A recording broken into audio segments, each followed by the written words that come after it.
야, 이 새끼야. 너는 눈가를 폼으로 달고 다니냐? 이게 빤 거냐? 어? 찢어지는 듯한 여자의 고함이 관사 화장실을 울렸다. 경기도 포천시 이동면 산정호수 인근에 자리 잡은 제5군단 예하 여단장 관사. 겉으로 보기에는 붉은 벽돌로 지어진 평화로운 단독주택이었지만 그 안의 공기는 바깥의 영하 10도 추위보다 더 매섭고 차가웠다. 욕실 바닥에 쭈그리고 앉아있던 김민우 병장은 고무장갑을 낀 손을 덜덜 떨며 고개를 숙였다. 비눗물이 튀어 축축하게 젖은 앞치마가 군복 바지 위에서 처량하게 흔들렸다. 그의 눈앞에는 화려한 레이스가 달린 살구색 여성 속옷이 내동댕이 쳐져 있었다. 사모님. 죄송합니다. 저는 분명히 손으로 비벼서. 말대꾸하지 마. 어디서 건방지게 따박따박 말대꾸야. 요즘 군대 아주 당나라 군대 다 됐네. 병장 달았다 이거지. 저녁 며칠 안 남았다 이거야? 마석두 준장의 아내 오미숙은 갓 볶아낸 파마머리를 휘날리며 김 병장의 머리통을 검지로 쿡쿡 찔렀다. 손가락 끝에 실린 경멸이 김 병장의 관자놀이를 파고들었다. 내가 쳐 빨아놓은 꼬라지를 봐. 여기 얼룩 그대로 있잖아. 내 비싼 팬티 다 망쳐놓으려고 작정했어? 너네 엄마가 집에서 빨래 이렇게 가르치디? 김민우 병장의 주먹이 고무장갑 안에서 꽉 쥐어졌다. 입술을 깨물어 피가 맺힐 것 같았지만 그는 억지로 고개를 더 깊이 숙였다. 어머니. 고향인 부산 자갈치 시장에서 평생 생선을 다듬으며 자신을 대학까지 보낸 어머니의 얼굴이 스쳐 지나갔다. 대한민국 육군 병장 김민우. 서울 소재 명문대학교 국어국문학과 휴학 중. 성실하게 복무했고 후임들에게는 따뜻한 선임이었으며 간부들에게는 일 잘하는 A급 병사로 인정받았다. 하지만 전역을 딱 2달 앞둔 지금 그는 군인이 아니었다. 그는 대한민국 포천시 이동면 골짜기에 갇힌 계급장 달린 노비였다. 다시 빨아. 락스 풀지 말고 울 샴푸로 거품 내서 손으로 한 올 한 올 비벼. 다 빨고 나면 안방 화장실 변기 뒤쪽 곰팡이 칫솔로 다 긁어내고. 검사에서 먼지 하나라도 나오면 너 오늘 부대 복귀 못할 줄 알아. 오미숙은 횡하니 욕실을 나가버렸다. 쾅 하고 닫히는 문소리에 김 병장은 그제야 참았던 숨을 몰아쉬었다. 습기 찬 욕실 거울 속에 비친 자신의 모습은 처참했다. 국방색 러닝셔츠 위에 꽃무늬 앞치마. 이것이 나라를 지키러 온 청춘의 모습인가. 그는 떨리는 손으로 바닥에 떨어진 속옷을 다시 집어들었다. 차가운 수돗물을 틀자 손가락 마디마디가 끊어질 듯 시려왔다. 조금만 참자. 민우야. 딱 2달이다. 2달만 버티면 민간인이다. 그는 주문처럼 되뇌며 빨래를 시작했다.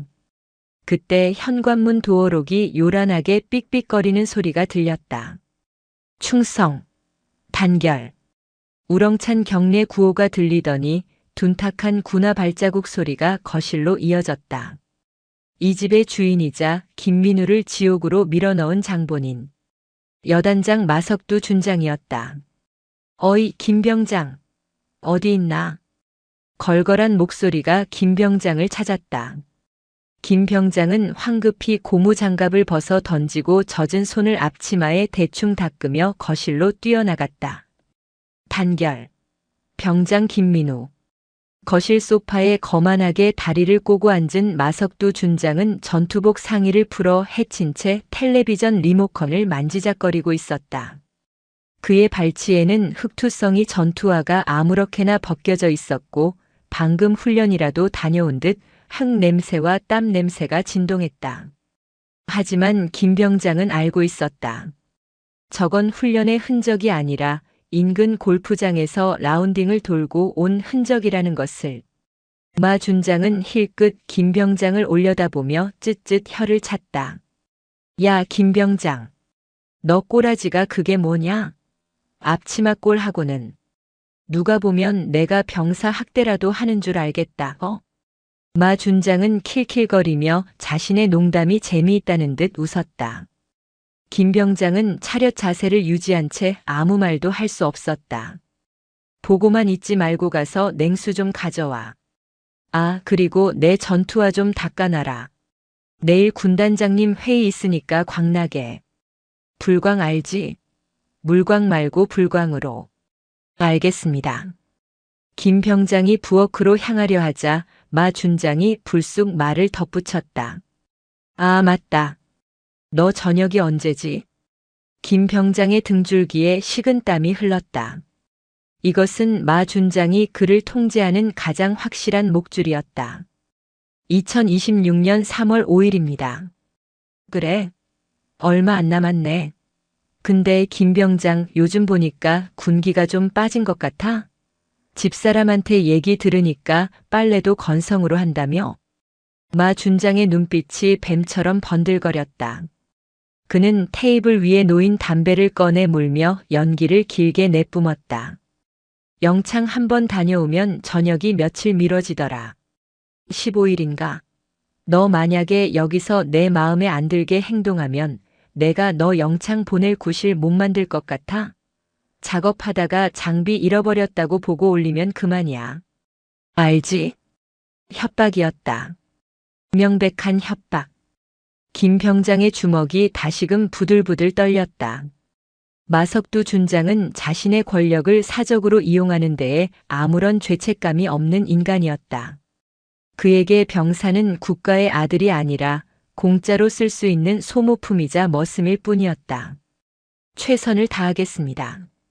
김 병장은 쥐어짜듯 대답했다. 그래, 그래야지. 너 국문과 다닌다며? 글 좀 쓰겠네. 안 그래도 내가 이번에 야간 대학원 과제가 하나 있는데 그것도 좀 봐라. 내 방 책상 위에 올려뒀으니까 오늘 가기 전까지 초안잡아놔. 주제는 현대군 리더십의 이해다. 내 경험담 좀 잘 섞어서 알지? 아주 감동적으로. 청소에 빨래, 구두 닦기, 그것도 모자라 대학원 과제 대필까지. 김 병장의 눈앞이 캄캄해졌다. 오늘 부대 복귀는커녕 관사 쪽방에서 쪽잠을 자야 할 판이었다. 알겠습니다. 목소리가 작다. 알겠습니다. 충성. 오냐? 가서 물이나 떠와. 마 준장은 다시 텔레비전으로 시선을 돌렸다. 화면에서는 뉴스 속보가 흘러나오고 있었다. 국방부 장병 복지 개선을 위한 대대적 혁신안 발표.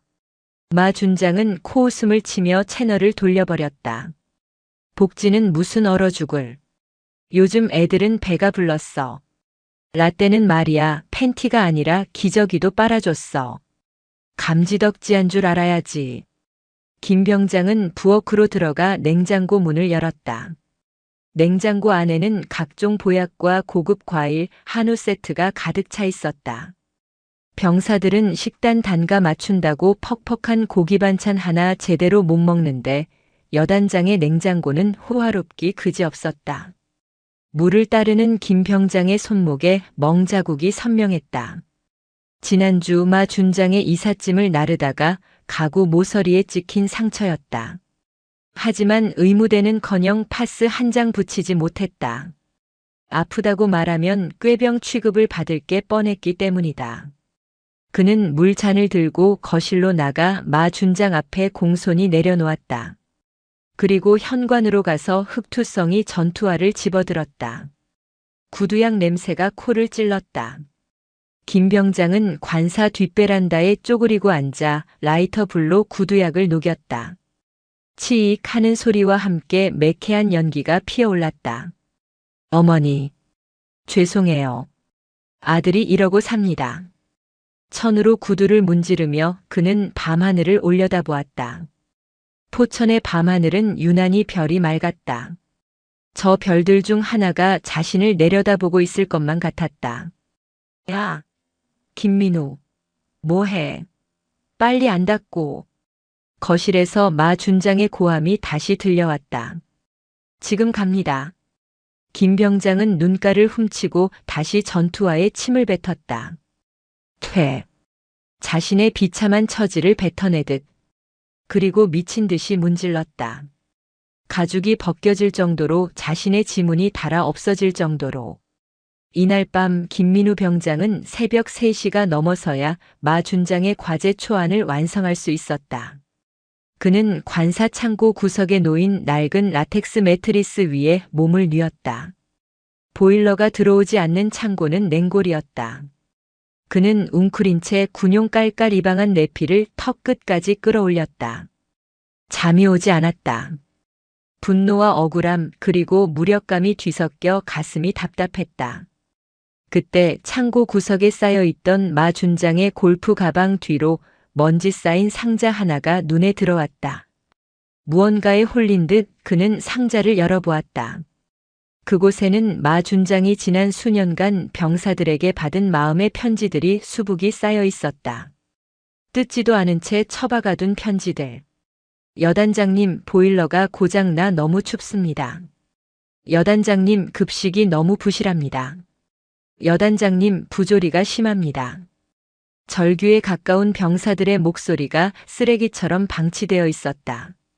김민우 병장은 떨리는 손으로 편지 하나를 집어들었다. 그것은 작년에 전역한 자신의 맞선임이 쓴 편지였다. 눈물이 핑 돌았다. 이곳은 군대가 아니었다. 마석두라는 탐욕스러운 왕이 지배하는 작은 왕국, 아니 지옥이었다. 이대로는 안 돼. 김민우 병장의 눈동자에 처음으로 도끼가 서렸다. 더 이상 당하고만 있을 수는 없었다.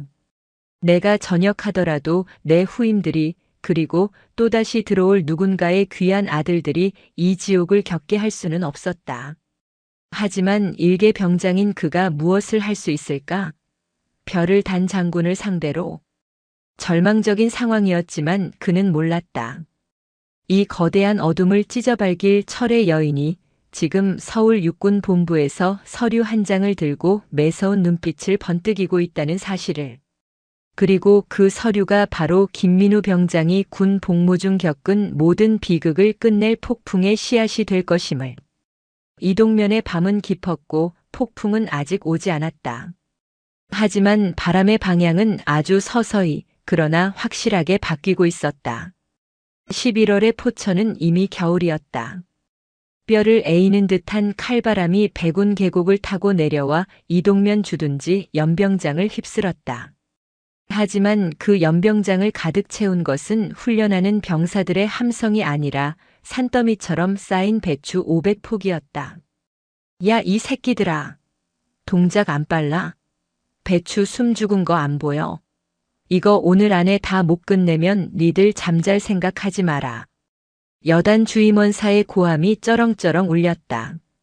그는 마석두 준장의 충실한 사냥개였다. 연병장 한 구석 수도가에는 김민우 병장을 포함한 중대원 30명이 쭈그리고 앉아 있었다. 그들의 손에는 빨간 고무 장갑이 끼워져 있었지만 이미 손가락 감각은 사라진 지 오래였다. 아, 진짜 미치겠네. 이게 군대냐 김치 공장이냐. 옆에 앉은 박일병이 콧물을 훌쩍이며 중얼거렸다. 그의 고무 장갑 끝은 날카로운 배춧잎에 찢겨 있었다. 소금물과 고춧가루 양념이 찢어진 고무 장갑 틈으로 스며들 때마다 박일병의 얼굴이 고통으로 일그러졌다. 조용히 해라. 주임원사 듣는다. 김민우 병장이 낮게 속삭이며 절인 배추를 들어 올렸다. 물을 머금은 배추는 돌덩이처럼 무거웠다. 허리가 끊어질 듯 아파왔다. 이것은 군사작전이 아니었다. 마석두 준장의 김장 작전이었다. 500포기. 일개 여단 식당에서 먹을 양이 아니었다. 이 김치의 90%는 마석두 준장의 본가, 처가, 그리고 그의 진급을 도와줄 국회의원과 군 수뇌부 라인에게 보낼 뇌물성 선물이었다. 어이, 거기 김 병장. 양념이 왜 이렇게 희멀건해? 고춧가루 아끼냐? 내 장모님 입맛 까다로운 거 몰라? 팍팍 좀 묻히라고. 마석두 준장이 뒷짐을 지고 나타났다. 두툼한 패딩 점퍼에 털모자까지 눌러쓴 그는 따뜻한 유자차 텀블러를 손에 쥐고 있었다. 얇은 깔깔이 하나의 전투복만 걸친 채 벌벌 떠는 병사들과는 딴판이었다. 죄송합니다. 다시 하겠습니다. 김 병장은 빨갛게 퉁퉁 부은 손으로 고춧가루 범벅인 양념통을 휘저었다. 손등에 살같이 터져 피가 배어나왔지만 붉은 양념에 섞여 티가 나지 않았다. 말 그대로 피로 담그는 김치였다. 야, 김 병장. 너 이리로 와봐. 마 준장이 손가락을 까딱였다. 김 병장이 엉거주춤 일어나 다가가자 마 준장은 갓 버무린 김치 한 조각을 손으로 찢어 김 병장의 입에 억지로 쑤셔 넣었다. 먹어봐. 간이 맞나 안 맞나. 매운 고춧가루와 짠 소금기가 빈속을 긁어댔다. 김 병장이 억지로 씹어 삼키며 대답했다. 맛있습니다. 간 딱 맞습니다. 에이 쯧쯧 미각이 썩었구만. 좀 짜잖아 새끼야. 너 사회에서 뭐 먹고 다녔냐? 아주 혀가 싸구려야. 다시 간 맞춰. 굴도 좀 팍팍 넣고. 마 준장은 먹던 배추 조각을 바닥에 퇴 뱉어버렸다.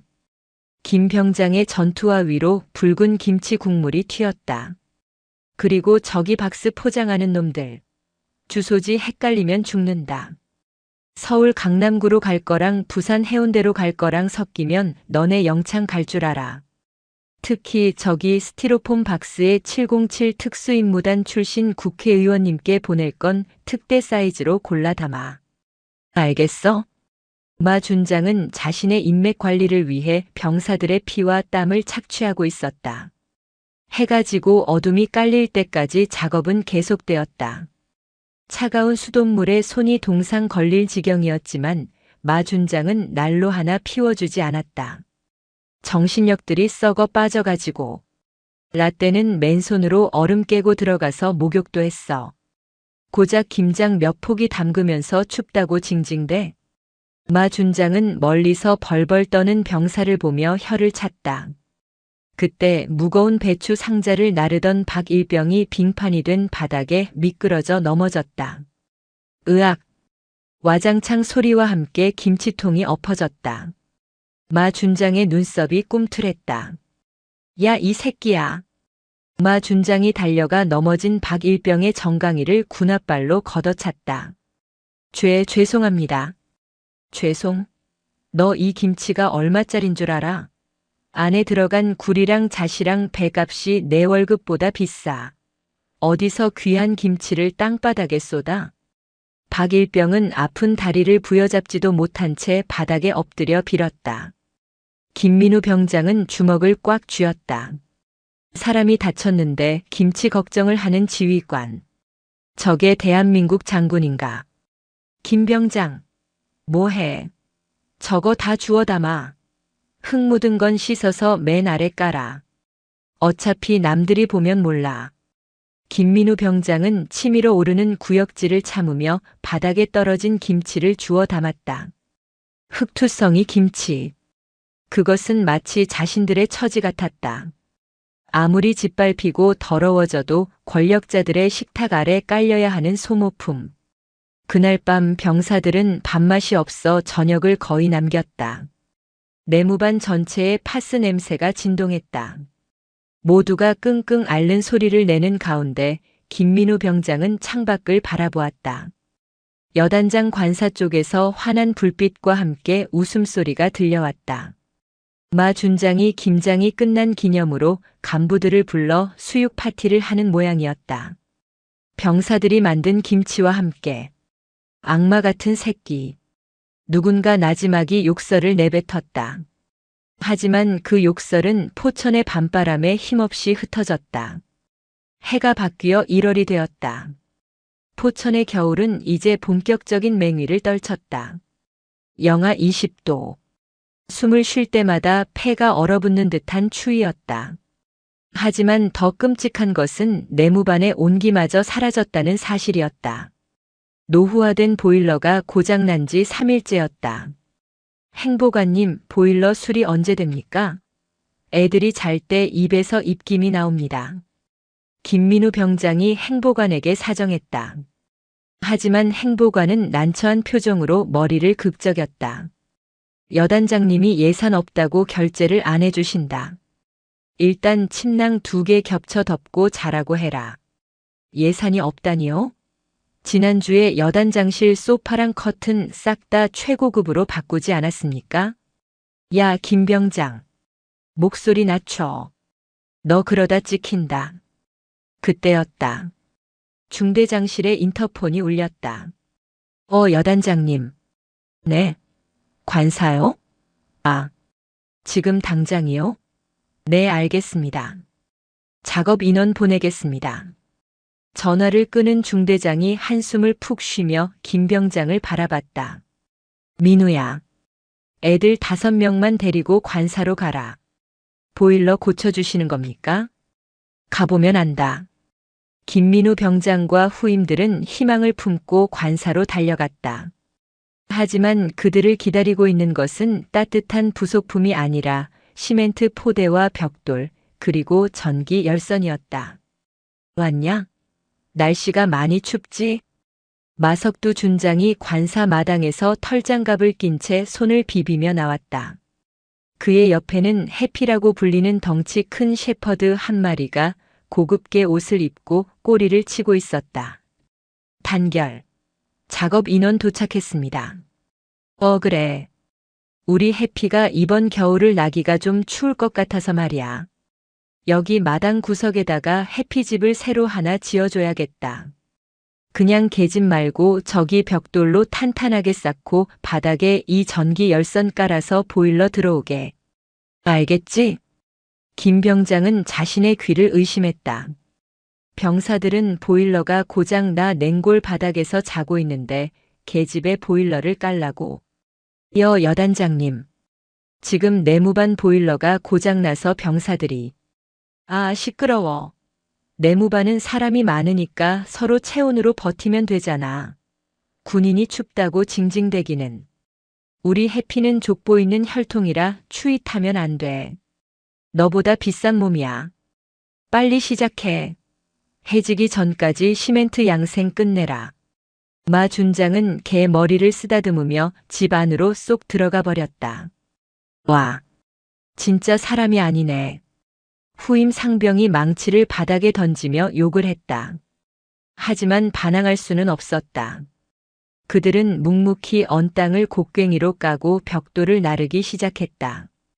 영하 20도의 날씨에 밖에서 시멘트를 반죽하려면 뜨거운 물이 필요했다.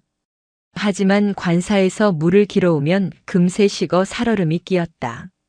맨손으로 벽돌을 집으면 살가죽이 쩍쩍 달라붙었다. 야, 선 꼼꼼하게 깔아. 해피 엉덩이 따뜻하게. 중간중간 나와서 감시하는 마 준장의 아내 오미숙은 한술 더 떴다. 김병장, 저기 틈새 꼼꼼하게 메워. 바람 들어오잖아. 우리 해피 감기 걸리면 내가 책임질 거야.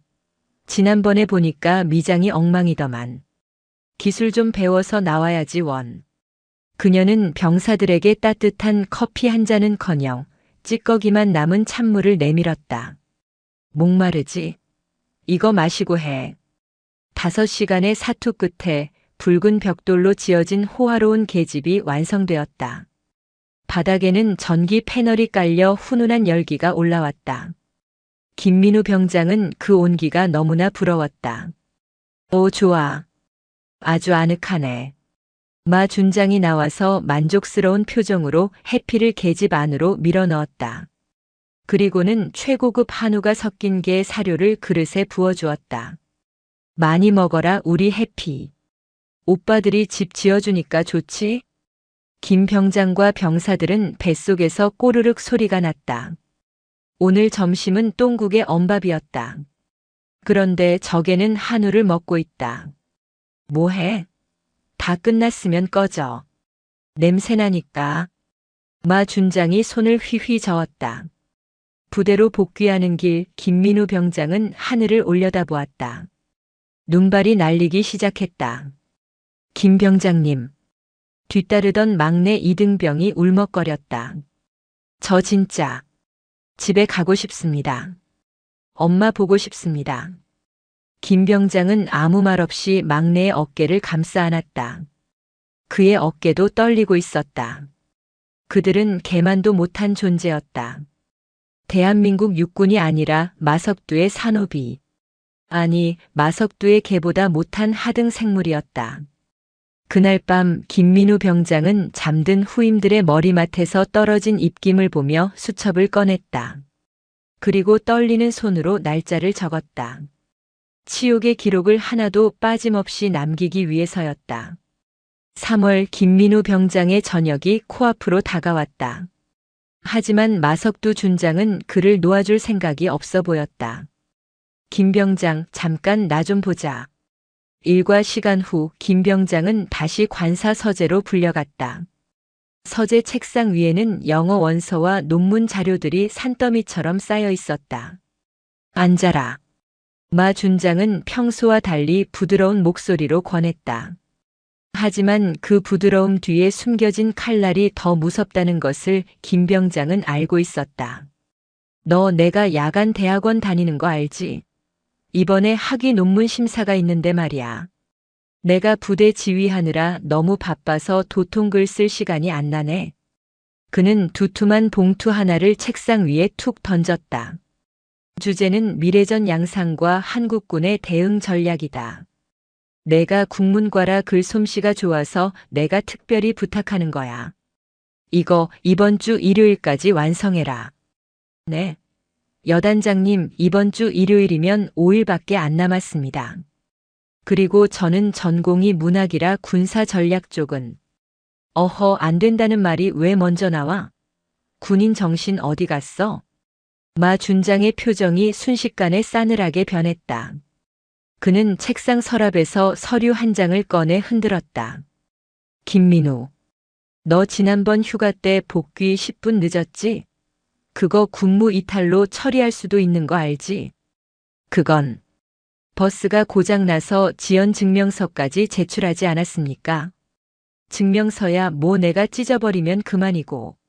내가 헌병대장한테 전화 한 통이면 너 바로 영창 15일이야. 그럼 너 저녁 날짜 어떻게 되지? 복학은 물 건너가는 거고. 김 병장의 얼굴이 하얗게 질렸다. 복학. 이번 학기에 복학하지 못하면 1년을 더 쉬어야 했다. 집안 형편상 빨리 졸업해서 취업해야 하는데 마 준장은 그 약점을 정확히 쥐고 흔들고 있었다. 선택해. 여기서 조용히 논문 쓰고 깔끔하게 전역해서 복학할래? 아니면 영창 가서 군 생활 더 할래? 마 준장은 비열하게 웃으며 봉투를 턱짓으로 가리켰다. 저 안에 10만 원 넣었다. 피자나 사 먹으면서 해. 나도 양심은 있는 사람이야. 10만 원. 논문 대필의 대가가 고작 10만 원이었다. 알겠습니다. 하겠습니다. 김 병장은 입술을 깨물며 대답했다. 선택권은 없었다. 그날부터 김 병장은 유령 작가가 되었다. 낮에는 부대 일과를 소화하고 밤이 되면 관사 서재에 갇혀 컴퓨터 자판을 두드렸다. 마 준장의 아들 마영철도 가관이었다. 야, 군인 아저씨.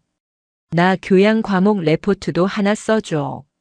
셰익스피어의 비극적 세계관 뭐 이런 건데 아저씨 국문과라며? 이런 건 껌이지. 대학생인 아들은 술 냄새를 풍기며 들어와 김 병장에게 USB를 던졌다. 이거 B+ 이상 안 나오면 아빠한테 말해서 군 생활 꼬이게 해줄 거야. 알았지? 김 병장은 피가 거꾸로 솟는 것 같았다. 자신이 꿈꿨던 대학 생활, 자신이 사랑했던 문학이 이들에게는 그저 돈과 권력으로 부리는 하찮은 기술일 뿐이었다. 새벽 3시. 김 병장의 눈은 충혈되어 터질 것 같았다. 모니터의 커서가 깜빡이는 모습이 마치 자신의 남은 수명을 카운트다운하는 것 같았다. 거실에서는 마 준장 부부가 텔레비전을 보며 깔깔거리는 소리가 들려왔다. 여보, 이번에 박사 학위 따면 국방일보에 인터뷰 한번 나가야지. 주경야독하는 학구파 장군 어때? 호호, 당신 너무 멋져요. 그깟 논문 병사들 시키면 금방인 걸 뭐하러 걱정했어요. 그들의 대화가 벽을 타고 넘어와 김병장의 고막을 찔렀다. 그는 타자기를 치던 손을 멈추고 책상 아래로 떨리는 주먹을 쥐었다. 학구파 장군? 주경야도? 내가 쓴 글이, 내 지식이 저런 쓰레기 같은 인간의 명예를 위해 쓰인다니. 참을 수 없는 모멸감이 밀려왔다. 김민우 병장은 잠시 눈을 감았다. 그리고 결심한 듯 컴퓨터의 폴더 하나를 깊숙한 곳에 숨겨 만들었다. 폴더명 판도라의 상자. 그는 논문 파일과 함께 마 준장이 지시했던 불법적인 내용들이 담긴 녹취 파일, 아들의 과제 대필 원본 파일, 그리고 관사 CCTV에 찍힌 자신의 노예 생활 모습들을 백업하기 시작했다. 당장 터뜨릴 순 없다. 지금 터뜨리면 계란으로 바위치기다. 하지만 언젠가 이 바위를 깨트릴 망치가 나타난다면 그때 이 자료들은 마석두의 목줄을 끊어놓을 가장 날카로운 칼이 될 것이다. 야, 아직도 안 끝났어? 타자 소리가 멈췄는데 방문 밖에서 마 준장의 고함이 들려왔다. 아닙니다. 자료 정리 중입니다. 김 병장은 다시 미친 듯이 키보드를 두드렸다. 타닥 타닥 타닥. 그 소리는 논문을 쓰는 소리가 아니었다. 마석두라는 거대한 성벽에 금을 내는 소리였다. 아주 미세하지만 분명한 균열을 만드는 소리였다. 4월의 봄비가 추적추적 내리는 날이었다. 포천 이동면의 산자락에는 진달래가 피기 시작했지만 여단장 관사의 분위기는 여전히 한겨울처럼 얼어붙어 있었다. 야, 김병장. 저기 지붕 위 기와 좀 봐라. 지난번 눈 왔을 때 깨진 것 같은데 비 새면 안 되니까 올라가서 실리콘 좀 쏘고 와. 마석두 준장은 거실 소파에 누워 텔레비전을 보며 건성으로 지시했다. 밖에는 봄비치고는 꽤 굵은 빗줄기가 쏟아지고 있었다. 여단장님, 지금 비가 와서 지붕이 많이 미끄럽습니다. 비가 그치면 안전장구 착용하고 작업하겠습니다. 김민우 병장이 조심스럽게 건의했다. 빗물에 젖은 기와는 얼음판보다 더 미끄러웠다. 게다가 별다른 안전장비도 없었다. 아, 새끼 말 맞네. 비 좀 맞는다고 죽냐? 저녁 얼마 안 남았다고 몸살이는 거야? 군인 정신이 썩어 빠져가지고. 야, 최일병. 너 올라가. 마 준장은 김 병장의 말이 듣기 싫다는 듯 갓 전이 본 최진수 일병을 지목했다. 최 일병은 이제 막 자대 배치를 받은 신병이었다. 어리바리하고 착하기만 한 그는 겁에 질린 표정으로 관등 성명을 댔다. 이병 최진수. 제가 하겠습니다. 안 돼. 진수야, 너 미끄러워. 김 병장이 말렸지만 마 준장의 불호령이 떨어졌다. 김민우, 너 가만 안 있어? 후임 교육을 어떻게 시키는 거야? 까라면 까는 게 군대야. 빨리 안 올라가? 결국 최일병은 실리콘 총을 들고 사다리에 올랐다. 김 병장은 아래에서 사다리를 잡으며 불안한 눈으로 지붕 위를 올려다보았다. 빗줄기는 점점 굵어졌다. 조심해. 기와 밟지 말고 틈새 밟아. 김 병장이 소리쳤다. 그때였다. 최일병의 군화가 젖은 기와 위에서 쭉 미끄러졌다. 중심을 잃은 그의 몸이 허공에서 춤을 추듯 휘청거렸다. 악! 짧은 비명과 함께 최일병이 2층 높이의 지붕에서 마당 화단으로 추락했다. 둔탁한 파열음이 빗소리를 뚫고 들려왔다. 진수야! 김 병장이 미친 듯이 달려갔다. 화단 경계석에 다리를 부딪힌 최일병은 고통으로 얼굴이 하얗게 질려 입만 벙긋거리고 있었다. 오른쪽 다리가 기괴한 각도로 꺾여 있었다. 뼈가 부러진 것이 확실했다. 바지 위로 붉은 피가 배어나왔다. 소란스러운 소리에 마석두 준장이 슬리퍼를 끌고 현관으로 나왔다. 그는 쓰러진 병사를 보고 놀라기보다 인상을 찌푸렸다. 아씨, 재수없게 왜 떨어지고 지랄이야?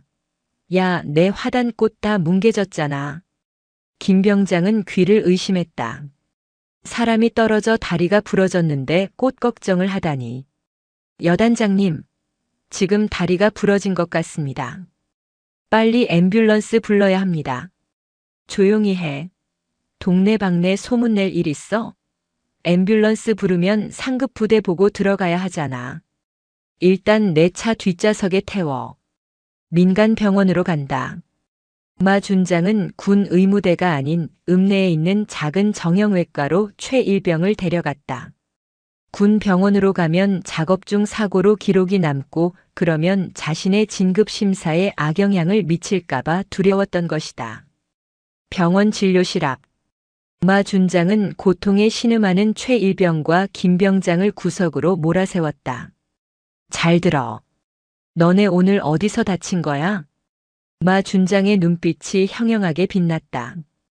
관사 지붕 수리하다 다쳤습니다. 김 병장이 사실대로 말하자 마 준장이 손바닥으로 김 병장의 뒤통수를 후려갈겼다. 짝! 이 답답한 새끼야. 그렇게 말하면 내가 뭐가 되냐?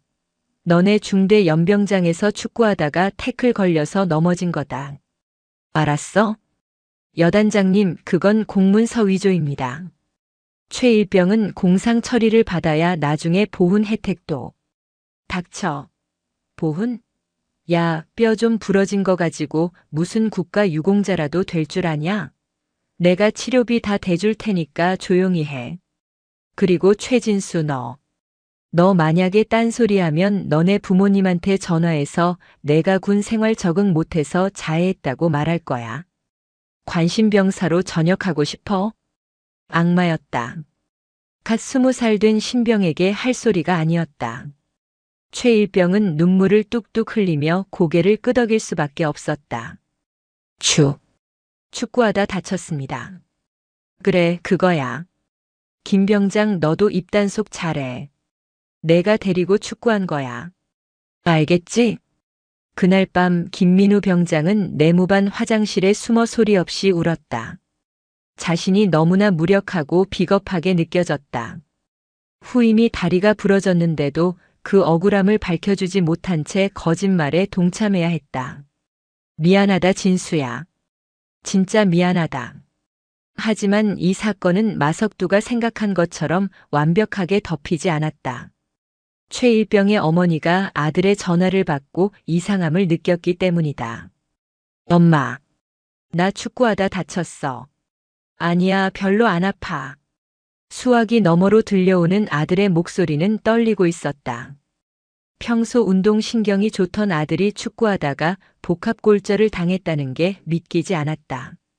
어머니의 직감이 꿈틀거렸다. 그녀는 밤새 고민하다가 국방부 민원 게시판이 아닌 육군 본부 감찰실로 장문의 손편지를 써서 보냈다. 제 아들이 정말 축구하다 다친 게 맞는지 확인해 주세요. 이 편지 한 통이 견고했던 마석두 왕국의 성벽을 무너뜨릴 첫 번째 돌멩이가 되었다. 충청남도 계룡대 육군본부.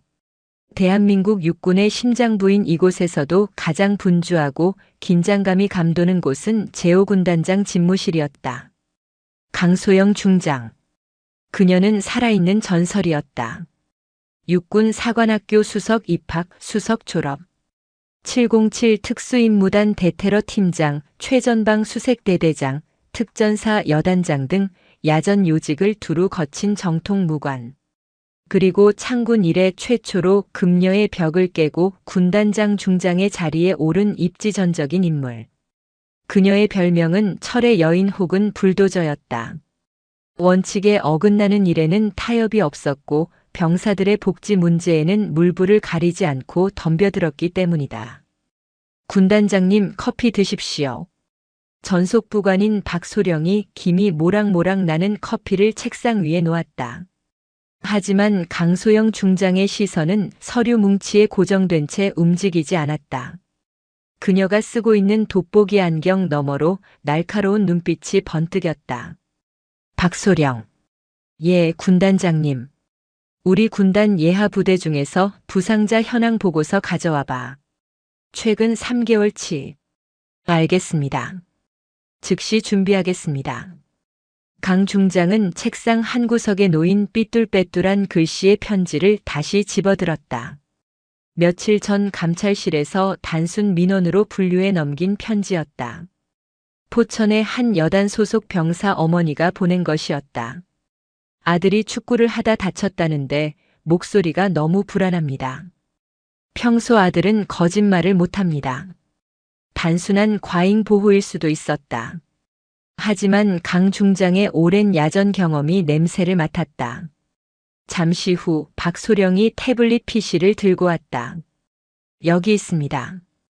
강 중장은 능숙하게 화면을 넘기며 데이터를 분석했다. 이상하군. 어떤 부분이십니까? 여기 37여단. 최근 3개월 동안 체육 활동 중 부상 비율이 타 부대에 비해 3배나 높아. 발목 염좌, 타박상, 심지어 골절까지. 이 부대는 무슨 전투 축구라도 하나? 아, 확실히 수치가 좀 높습니다. 여단장이 부대 체력 단련을 강조한다고 들었습니다. 체력 단련? 마석두 준장 말이지. 강소영 중장은 마석두라는 이름을 되뇌었다. 육사 후배였지만 생도 시절부터 줄타기에 능하고 약자에게 강했던 인물로 기억하고 있었다. 그리고 또 하나. 의무대 진료 기록과 외부 민간 병원 진료 기록이 일치하지 않아. 여기 봐. 최진수 일병. 의무대 기록에는 단순 찰과상이라고 되어 있는데 민간 병원 청구 내역에는 복합골절 수술로 되어 있어. 이게 말이 되나? 강 중장이 책상을 탕 하고 내리쳤다. 이건 은폐야. 감찰 장교를 파견할까요? 박소령이 조심스럽게 물었다. 아니. 강 중장이 자리에서 벌떡 일어났다. 172cm의 큰 키에서 뿜어져 나오는 위압감이 집무실을 가득 채웠다. 그녀는 전투복 상의 단추를 채우며 베레모를 집어들었다. 내가 직접 간다. 예. 군단장님이 직접 가시면 의전 준비도 해야 하고 일정이. 의전? 그딴 거 필요 없어. 내가 언제 꽃목걸이 걸어달라고 했나? 예고 없이 간다. 헬기 띄워. 지금 바로 말씀입니까? 지금 당장. 블랙호크 대기시켜. 그리고 수행원은 자네랑 헌병 수사관 2명만 붙여. 보안 유지하고. 강소영 중장의 눈이 매섭게 빛났다. 그녀는 병사들이 억울하게 다치고 그것이 은폐되는 것을 가장 혐오했다. 그녀에게 병사는 부하가 아니라 지켜줘야 할 자식들이었다. 내 새끼들 건드리면 어떻게 되는지 본보기를 보여줘야겠어. 그녀의 목소리는 낮았지만 그 어떤 포효보다도 위협적이었다. 육군 본부 헬기장에 거대한 회오리 바람이 일기 시작했다. 그것은 포천으로 향할 정의의 폭풍이었다. 포천의 하늘은 맑고 푸르렀다. 이동면 갈비거리에는 고기 굽는 냄새가 진동했다. 마석두 준장은 일과 시간임에도 불구하고 부대 밖 스크린 골프장에 와 있었다. 지역 유지들과 내기 골프를 치는 중이었다. 아이고 장군님. 오늘 샷 감각이 아주 좋으십니다. 나이스 샷. 건설사 사장이 아부를 떨며 박수를 쳤다. 마 준장은 으쓱하며 골프채를 휘둘렀다. 허허, 내가 생도 시절에 운동신경 하나는 끝내줬지. 오늘 저녁은 내가 살 테니까 이동 갈비집 예약해놔. 부대는 평화로웠다. 아니, 평화로워 보였다. 김민우 병장은 오늘도 관사 마당에서 잡초를 뽑고 있었고 다리를 다친 최 일병은 목발을 짚고 행정반에서 전화를 받고 있었다. 모든 것이 마석두가 설계한 완벽한 통제 하에 있는 듯 했다.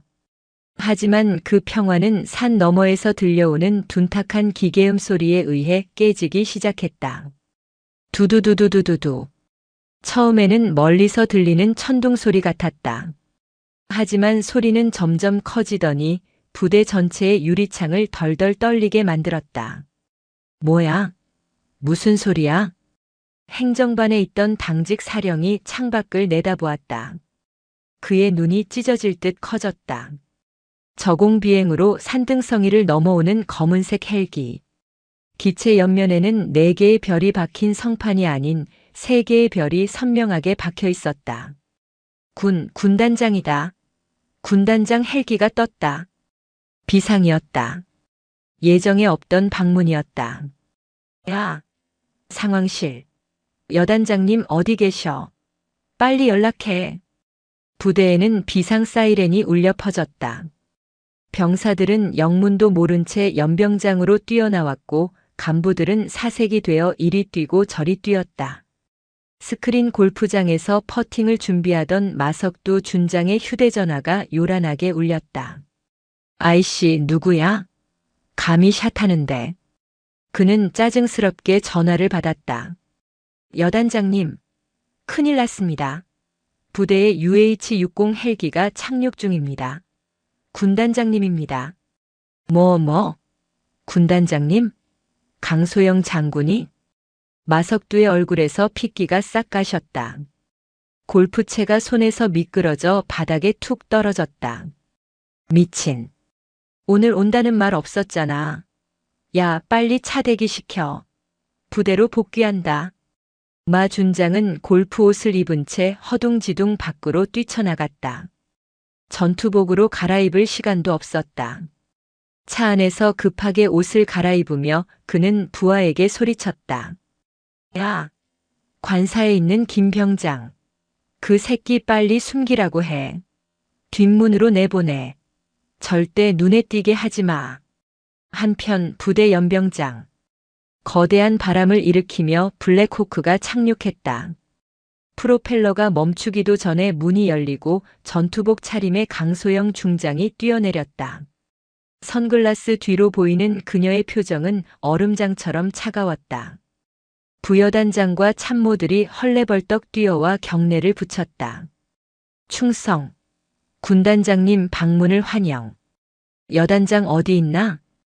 강 중장은 그들의 경례를 받는 둥마는 둥 하며 짧게 물었다. 아, 그게. 여단장님께서는 지금 인근 지형 정찰 중이십니다. 곧 도착하실 겁니다. 부여단장이 땀을 뻘뻘 흘리며 거짓말을 했다. 강 중장은 코웃음을 쳤다. 지형 정찰? 골프장이 지형 정찰 코스인가? 예.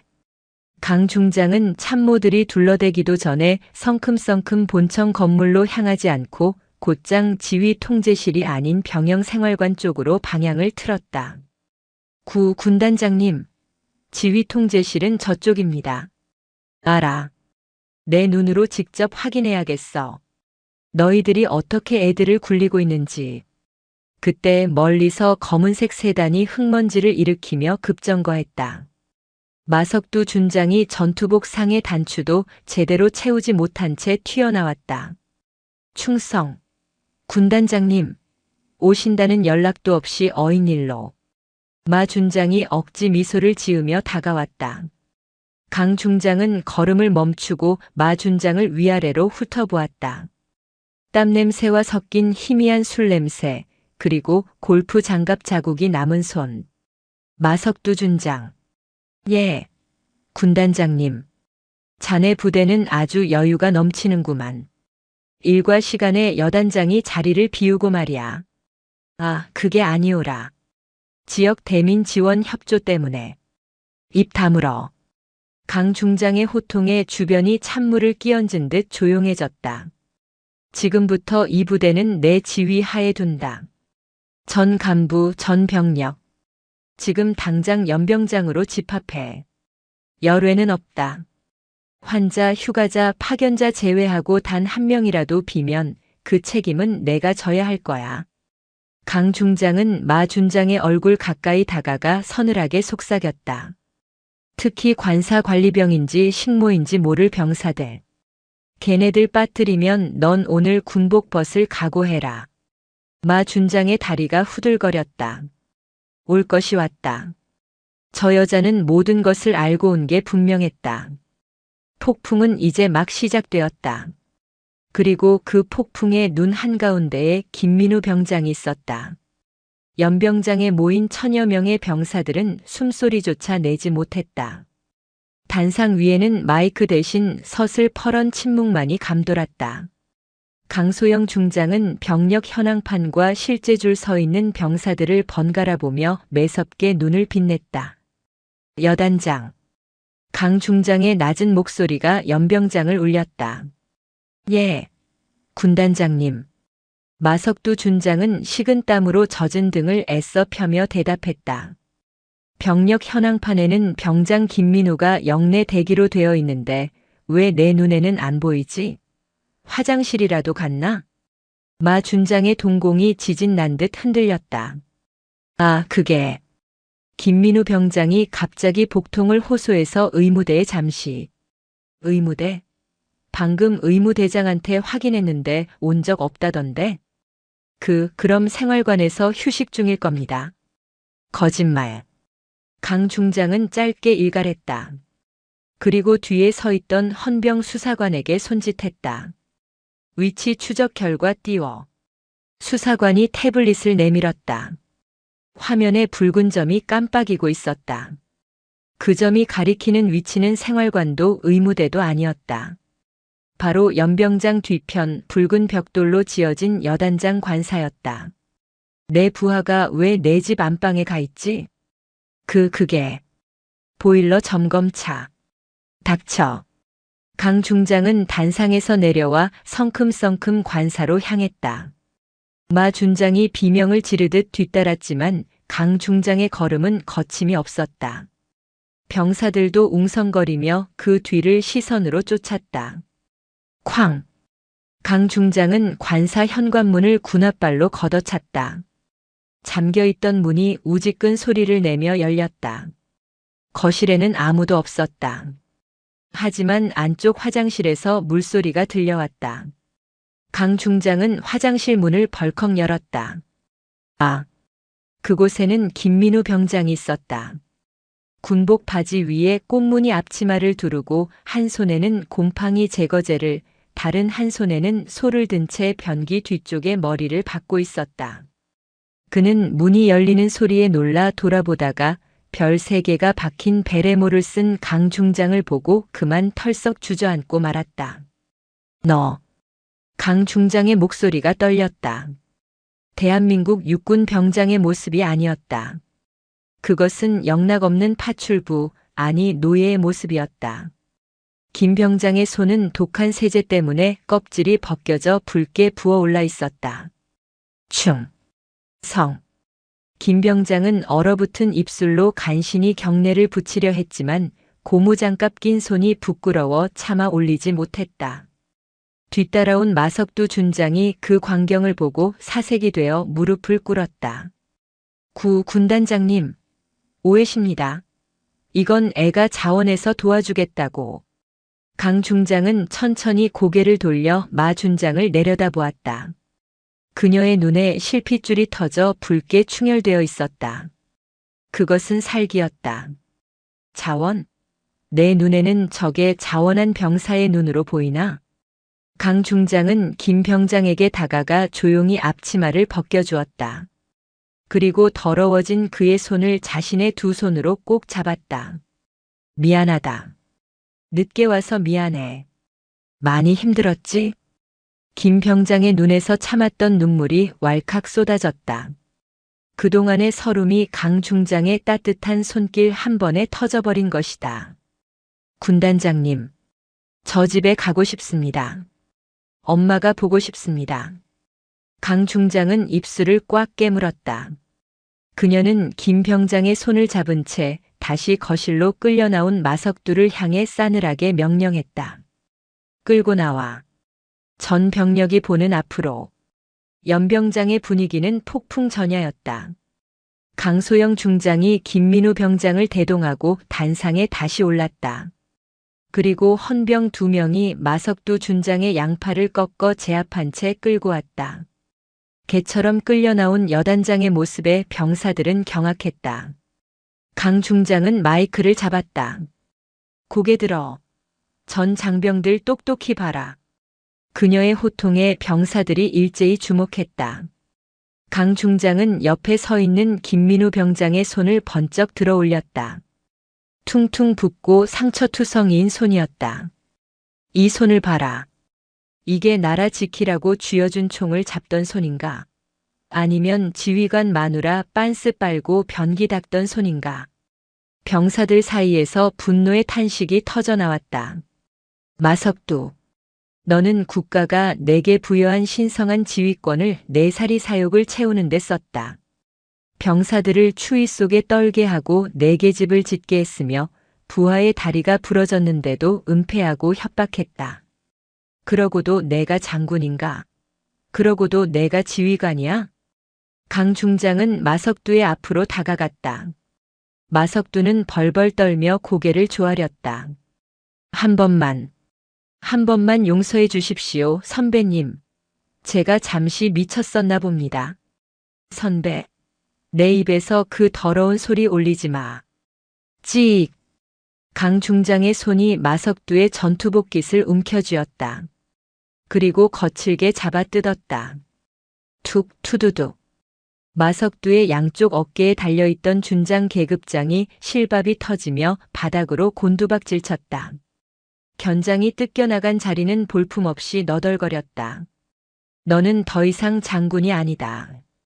너는 횡령범이자 직권 남용범 그리고 아동학대범과 다를 바 없는 범죄자일 뿐이다. 강 중장은 헌병에게 눈짓했다. 헌병이 미리 준비된 물건을 강 중장에게 건넸다. 그것은 김민우 병장이 관사에서 쓰던 똥물이 잔뜩 묻은 낡은 변기 솔이었다. 강 중장은 그 변기솔을 마석두의 손에 억지로 쥐어주었다. 청소? 그렇게 청소가 좋으면 내가 해. 마석두는 망연자실한 표정으로 변기솔을 쥐고 있었다. 강 중장은 그의 귀에 대고 연병장이 떠나가라 소리쳤다. 오늘 사단 전체 변기 내 혀로 핥아서라도 광내라. 실시 안 해.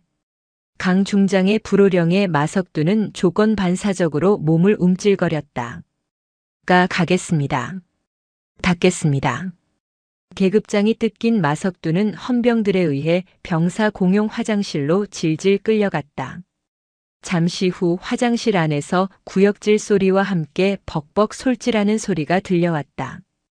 우와! 침묵을 지키던 병사들이 함성을 질렀다. 누군가는 박수를 쳤고 누군가는 모자를 벗어 던졌다. 10년 묵은 체증이 내려가는 순간이었다. 김민우 병장도 그제야 다리에 힘이 풀린 듯 주저앉으며 엉엉 소리내어 울었다. 그것은 기쁨의 눈물이었다. 강 중장은 우는 김 병장의 어깨를 감싸 안으며 나직이 말했다. 울지 마라. 내 잘못이 아니야. 군대가 못나서 미안하다. 정말 미안하다. 그날 포천의 하늘은 유난히 맑았다. 마치 썩은 환부를 도려낸 자리에 새살이 돋아나는 것처럼. 사건의 파장은 엄청났다. 다음 날 아침 대한민국 모든 언론의 헤드라인은 이 사건으로 도배되었다. 단독 육군 최초 여군단장, 갑질 여단장 참교육. 변기 혀로 닦아라 충격 병사시켜 계집 짓고 논문 대필. 노예 부대의 실체. 국민들의 분노는 하늘을 찔렀고 국방부 홈페이지는 마비되었다. 마석두는 구속 수감되어 군사재판에 회부되었다. 징역형은 물론이고 파면되어 연금 한 푼 못 받는 신세로 전락했다. 그의 아내 오미숙 역시 민간 검찰에 고발되어 조사를 받게 되었다. 반면 강소영 중장은 국민장군, 참군인이라는 칭송을 받았다.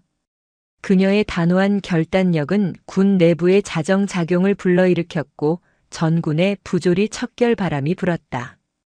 그리고 2개월 후 김민우 병장의 저녁날이 밝았다. 그는 부대 정문을 나서며 뒤를 돌아보았다. 지옥 같았던 곳이었지만 이제는 동료들이 웃으며 생활하는 평범한 군부대로 돌아와 있었다. 국가배상심의위원회를 통해 김 병장은 거액의 피해 보상금을 받았고 다쳤던 최 일병도 국가유공자로 인정받아 치료비 전액과 연금을 받게 되었다. 김민우 병장. 정문 앞에 검은색 세단이 멈춰 섰다. 창문이 내려가고 익숙한 얼굴이 보였다. 강소영 중장이었다. 구 군단장님. 김 병장은 화들짝 놀라 차렷 자세를 취했다. 강 중장은 차에서 내려 인자한 미소로 그에게 다가왔다. 전역 축하한다. 이제 진짜 사회인이네. 감사합니다. 다 군단장님 덕분입니다. 평생 은혜 잊지 않겠습니다. 강 중장은 고개를 저으며 김 병장의 손에 작은 봉투를 쥐어주었다. 이거 내 사비로 주는 거야. 복학하면 책이라도 한 권 사봐. 그리고 강 중장은 김 병장의 옷매무새를 다듬어 주었다. 사회 나가서도 기죽지 마. 넌 훌륭한 군인이었어. 그 힘든 시간을 버텨낸 것만으로도 넌 이미 강한 사람이야. 김 병장의 눈시울이 다시 붉어졌다. 그는 저녁 모자를 고쳐 쓰고 그 어느 때보다 절도 있고 힘차게 오른손을 들어 올렸다. 충성. 병장 김민우 2026년 5월 15일부로 전역을 명받았습니다. 이에 신고합니다. 충성. 강 중장도 정자세로 마주서서 거수 경례를 올렸다. 그녀의 눈빛에는 존경과 애정이 담겨 있었다. 충성. 고생했다. 잘 가라, 내 새끼. 김 병장은 눈물을 훔치며 위병소를 나섰다. 따뜻한 5월의 햇살이 그의 앞길을 비추고 있었다. 그의 발걸음은 깃털처럼 가벼웠다. 등 뒤에서 강소영 중장이 손을 흔들어주는 모습이 보였다. 그것은 계급을 떠나 사람 대 사람으로서 주고받는 진정한 경례였다. 정의는 승리했고 청춘은 다시 빛나기 시작했다.